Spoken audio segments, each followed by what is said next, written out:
Hello everyone, welcome back to my YouTube channel guys. Before starting this video, make sure to subscribe channel guys if you want to join my Telegram group guys for unlimited crypto signals guys. So join now. The link is available in video description guys. And guys, especially if you want to make money from cryptos, must join my Telegram group guys.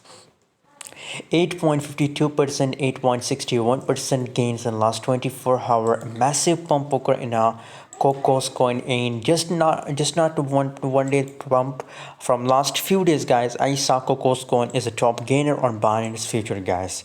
So how much long it will continue this pump guys? Let's see. 1.51 cent is the lowest of last 24-hour and 1.73 is the highest. A lot of people asking question about Cocos token, that is there possibilities that it will pump more or not guys.